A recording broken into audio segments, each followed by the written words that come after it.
Knockout Legends in the building. Like, comment, and subscribe. So today I want to talk about a few things today. The first thing I want to talk about is Terence Crawford. And for the rematch, he is reportedly asking for more money to fight Spence in a rematch. And I think by other reports, by one of Crawford's friends, he wants to fight Spence at 147. So it may be that the fight doesn't actually take place, that he may not fight at 154. So if it doesn't take place at 154, I'm assuming that the contract that they have for the rematch is back at the same weight, which would actually make sense, because if they've had the first initial fight, which was for undisputed at 147, it's going to normally be at the same weight. Now, when Spence said he wanted to fight at a bigger weight or at a higher weight, I think that was a bit of gamesmanship, because he knows he can't make that weight anymore. And we do know he is a weight bully, because he's supposed to be a lot bigger than what he is. Because if you look at some of the pictures in the media after his fights, in between he blows up, he always puts on weight, he's always out of shape. So he is another symptom of the not professional fighter. Now look at Spence and look at look at Crawford and look at Spence. In between fights, Crawford's always fit, he's in the gym, he lives the life. And it seems that Spence, since he's gained his superstardom, he blows up in between fights. Now, if you check out my man Bruce MF Vane, he has some videos on this, but I don't know what to say about Spence. It's just not professional. You have to live the life, you know, the drinking, the out of control stuff, the partying. You need to leave that behind. You need to focus on your boxing. Like people say, boxing's got a short shelf life, so you need to be on job when it comes to training and living the life. But anyway, the next thing I want to talk about is Frank Martin. And basically he was supposed to have a fight with Shakur Stevenson, and basically he wants more money. That's why the fight never got actually made. So he is basically turned down the fight with Shakur Stevenson after more or less online and social media agreeing to it and getting drawn into that process. But when it came to the negotiation, he's supposed to have sent Shakur Stevenson messages in, I think, WhatsApp or other forms of social media, and basically saying he wants more money. He's not fighting him unless it's 50-50.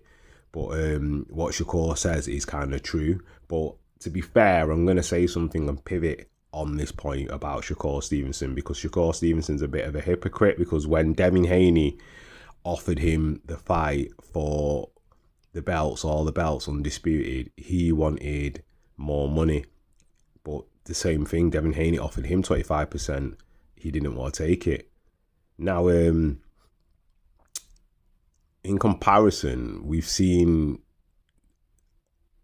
Alexander Usyk, who has 3 belts and is already undisputed in cruiserweight, accept less money than Tyson Fury to make the unified undisputed fight. And Fury didn't want the fight. He would rather go and fight in Ngannou. So what we have in here is people picking and choosing strategically which fights they're going to fight for whatever amount of money they want it for, to garner whatever attention they need for whatever other fight that's preceding that. With Fury, there's always a strategic strategy when he's doing what he's doing. I do think at some point he may fight Usyk. He may, but not for now. And we're not going to see that fight for maybe 2-3 years, if that fight actually happens. And anything can happen in that time. I think that's what Fury's banking on. But like coming back to the Shakur Stevenson and Frank Martin thing, basically Shakur's called out Martin and called him the B word, and just kept calling him the B word. So, you know, the B word that rhymes with ditch. So anyway, that is that. So it's also funny to just pivot alongside that, going back to Errol Spence, and apparently he has supposed to have split with longtime trainer Derek James, which I think is a good move, even if he doesn't go into the rematch. And the reason I'm saying this is because he needs to pick up more tools in his tool bag. So when he has other fights with other people, he can pull out those tools and employ them in the fight if he needs to adjust whatever work he's going to work on in the ring, because Derek James is very just one-dimensional and he only teaches you how to fight in one way. So if you can't pick out other tools or adjust what you're doing to offset what the other fight is doing, it's not going to help you win the fight, you know? Because how can a southpaw who wins and beats everyone up not be able to adjust to another southpaw?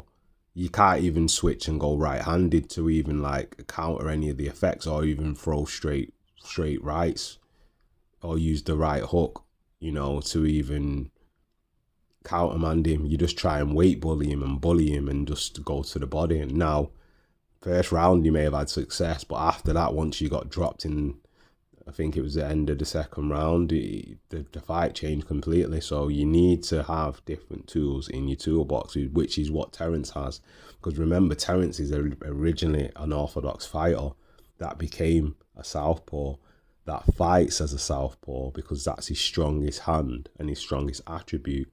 But initially, when he fights people, he likes to fight them right-handed to see if they have any weaknesses or flaws, to see if he can beat them in that respect. And then if he can't, he switches to southpaw.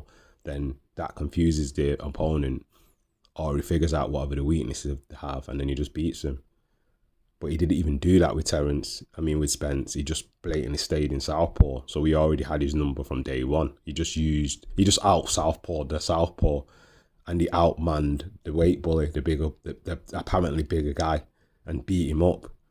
Boxed him and beat him up. He outfought him. He outboxed him, he out weight bullied him, he outfought him, he outmanned him. He did everything more than Spence did. So, but anyway, back onto the Derek James thing. It would actually make sense that he's got rid of Derek James, because Derek James got too emotional and let his ego take over in the build up to the fight, and he didn't focus on the actual fight and his fighter. He just got caught up in the fame of the spectacle, and that distracted from probably the way he implemented the training for his fighter. And maybe Frank Martin doesn't have faith in Derek James anymore, so that's why he decided to leave anyway. But hopefully, just pivoting off that side, Bomac gets out and gets to fly back to America, because he's not going to be out until, well, he's not up for, he's not up in court until, I think it's October the 9th, Manchester Crown Court. So hopefully that can get resolved and he can maybe get bail, or whatever happens, but we'll find out then. So anyway, leave your thoughts in the comment section about what I've said today and what we've talked about today, and give your comments on that. Like, comment and subscribe, and that is another one from Knockout Legends. Peace.